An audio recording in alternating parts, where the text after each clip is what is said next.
Now, South Korea's defense ministry has released a statement in response to Japan's claim that its patrol craft was targeted by a South Korean warship's fire control radar.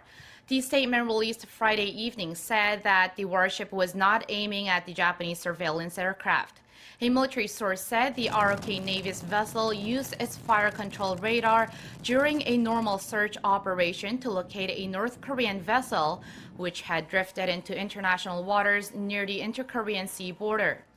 The South Korean Defense Ministry said it had already explained the situation to Japan, but said it would explain again to clear up any misunderstandings. On Friday, Japanese Defense Minister Takeshi Iwaya told reporters the use of the radar could lead to a dangerous misunderstanding. South Korea's defense ministry says the destroyer's fire control radar was not directed at the Japanese aircraft, and in fact, the targeting system was never used. Rather, it was a search radar employed in a routine search operation. Now, South Korea's defense ministry has expressed dismay at Japan's release of a video Friday afternoon of alleged radar targeting. The ministry said the video only contains edited conversations between Japanese pilots and footage shot from the aircraft, which does not objectively prove Japan's claim that it was targeted by South Korea's fire control radar. Seoul's defense ministry reiterated its ship did not use its targeting radar, but instead used its search radar and an optic camera attached to it to observe the Japanese aircraft. Now, the ministry stressed the video only proved that the Japanese aircraft made a low-altitude flight, circling within 500 meters of the South Korean destroyer and just 150 meters above the sea, which is rarely done in international waters, as flying that low could be threatening to the ship. Now, Seoul officials also pointed out that Tokyo has failed to provide the aircraft's official records of radar frequency analysis, which could show which radar was used by the South Korean ship.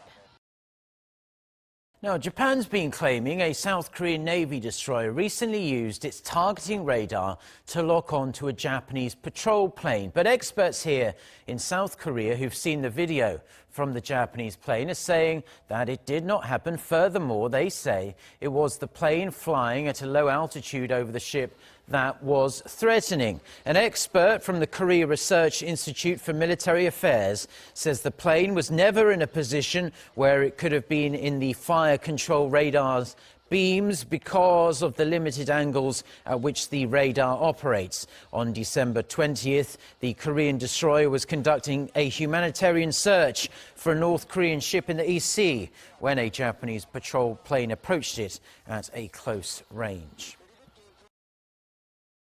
General-level representatives from South Korea and Japan held military talks in Singapore on Monday, trying to resolve their misunderstandings over the dispute about Seoul's use of military radar in search and rescue operations last month.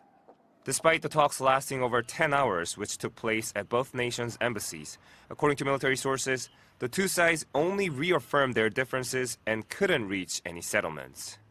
Tokyo insists a South Korean warship targeted its fire control radar on the Japanese maritime patrol aircraft on December 20th. Seoul denies the claim, saying its warship only used its search radar as the vessel was conducting a humanitarian mission to rescue a drifting North Korean ship in the East Sea.